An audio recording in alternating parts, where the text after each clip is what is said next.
Ah, love. It's something that's been around forever. Ancient mythology shows love in many different ways, whether it be the tragedy of losing your lover after being so close to saving them, falling in love with someone so much you choose to let your country go to war over it, or having your future mother-in-law try to kill you for liking her son. Wait, what?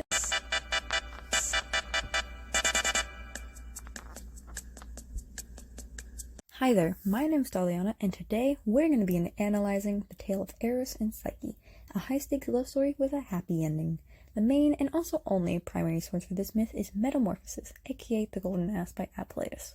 Both names are correct, but I'm going to use The Golden Ass because there is another book of the same name written around the same time by the poet Ovid in AICE, so it's better to not confuse the two, which I did when I first started trying to find the book. Plus, it's more fun to say The Golden Ass anyways. The book was originally written in Latin, as it is from the Roman Empire, but it has been translated into many other languages, including English. The book dates back to the 2nd century CE, which was still relatively early in the life of the Roman Empire. Like many stories and writing from this period, the original story, or at least the tale of Cupid and Psyche, seems to predate the written source. This can be seen in the art, specifically this terracotta statue, created around the 4th to 3rd century BCE in the Greek Empire. Many of the Greek gods were taken and reworked into the Roman religion after the conquering of Greece, so this is most likely a case of the stories becoming shared as gods were merged.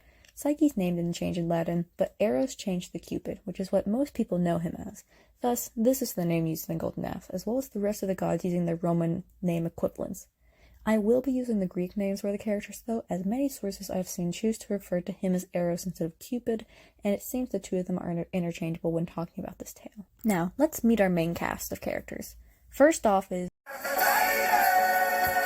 Goddess of Love and Beauty. She acts as one of the main forces of conflict and a detriment to her own son, God of Sex and Desire. The story hinges on how they interact with a mortal woman, daughter of a king and queen, and thought to be more beautiful than Aphrodite by mortals. Some other characters we'll meet are Psyche's unnamed sisters, the Oracle of Delphi, a priest of Apollo that brought about prophecies, king of the gods, Zephyrus, the god and personification of the west wind, and queen of the underworld from her marriage to Hades. There are some other characters that are named in the text, but they usually don't play a significant enough role to be named here. Now, time for the gorgeously animated 24 frames per second Disney quality animation you've been waiting for, the summary of the tale of Eros and Psyche. Drumroll, please.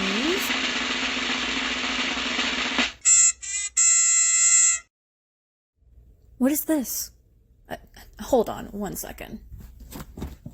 Why does it look like that? I thought we were fully animating it. This is awful. What do you mean time restraints and budget cuts? You aren't getting paid. Okay, whatever. We'll roll with it, I guess. Sorry about that. Our animation team is busy, apparently, but this'll do. Now, where were we? Oh yes, the tale of Eros and Psyche, begin. Our story starts with Psyche's family, her royal parents, and her 2 sisters. Her sisters were beautiful in their own right, marrying some random princes, but Psyche was so beautiful that people started worshipping her instead of Aphrodite. Aphrodite, being an extremely jealous person, didn't like this at all, so she sent her son Eros to take care of the fair maiden, which he will definitely do as she intended and not cause conflict. Everything wasn't good for Psyche though, as she was extremely lonely. People loved her, but they never wanted to actually know her, just kinda stare at a distance. So her brother went to the Oracle of Delphi and asked her about his beautiful daughter, and the Oracle's prophecy says, "Yeah, your daughter's gonna end up marrying a monster. Go leave her by a cliff so her monster boyfriend can come take her." So he did, leaving poor Psyche on a cliff edge to wait for her monster boyfriend. After a while, Zephyrus, the west wind, comes to whisk her away, right to a wonderful castle. When she gets inside, she hears the voices of invisible servants who tell her that they'll care for her every need. She gets a bath, eats a feast, enjoys a performance, and goes to bed, where her husband, makes her his wife. Yeah. And he just leaves her. What the heck? Anyways, Psyche's parents come to talk to her, and they say, "Hey, your sisters think you're dead, so if they come up here, just ignore them, because they're sad about you." Psyche goes and cries about this new information when her mystery husband swoops in, still unseen. He tells her that she can't listen to her sisters, no matter what, and that his identity must remain a secret. And so she promises to be silent. And nothing happened. But then eventually her sisters come, and they're like, so tell us everything! And Psyche, remembering the promise, lies about her husband, but does let them see and get treated by the invisible servants. But her sisters aren't one-and-done people, no. They come back again, and Psyche lies again, but with a different story this time. Her sisters realize that, and I quote, "The little is telling a pack of lies, or she doesn't know what her husband looks like." Deciding they need to take revenge, they come back a third time now, yes, 3 times, and fill Psyche's head with worry about her husband. You know, I bet he's probably some evil beast. I bet it'd be better if you just killed it. It'd keep you safe.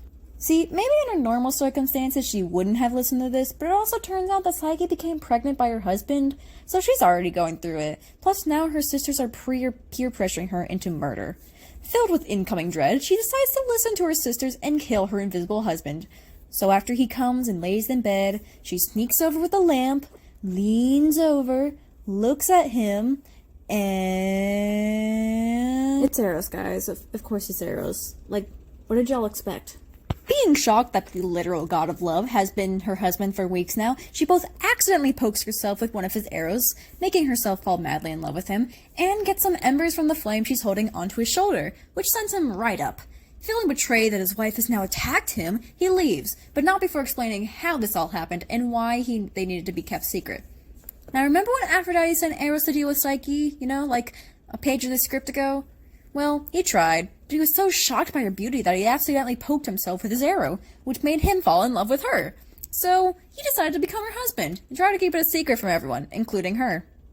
Way to go, man. After that, he flies off, leaving the Psyche to go and try to drown herself in the nearby river, as one does. While she's doing this, Eros goes and cries to his mom about the fact that Psyche burned him.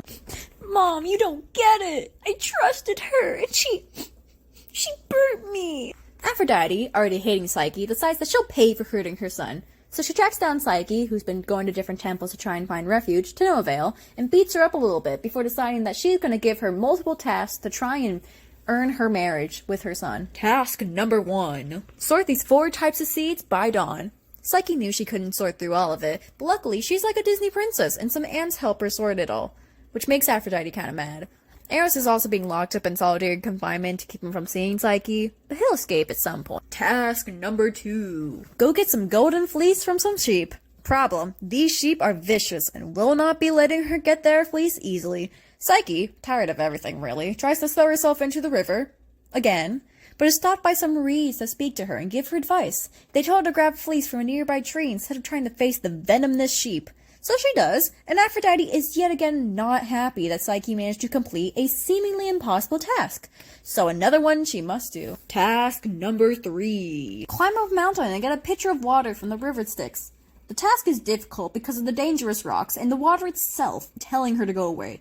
But this time she gets help from Zeus himself, who thinks it's unfair this is a task, and sends a bird down to fill the pitcher. Aphrodite is thoroughly pissed by this point and doesn't try to sugarcoat anything. Task number 4. Literally just go to hell. Yes, Aphrodite sends Psyche to the underworld to get a box full of Persephone's beauty. She gets passed through some directions from a tower and meets Persephone, who fills the box for her and sends Psyche back on her way. Psyche starts to head back, but then she realizes that maybe she could try and make herself look a little bit better from this box of beauty.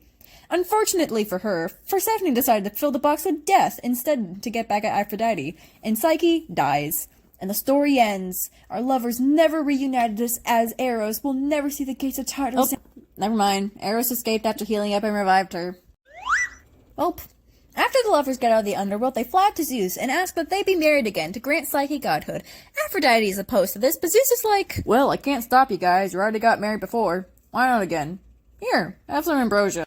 Psyche drinks from ambrosia, making her become immortal and gain the butterfly wings that many art pieces portray her with. With this, the gods all have a wedding celebration, and the lovers get to live happily ever after. Also, remember when Psyche was pregnant earlier?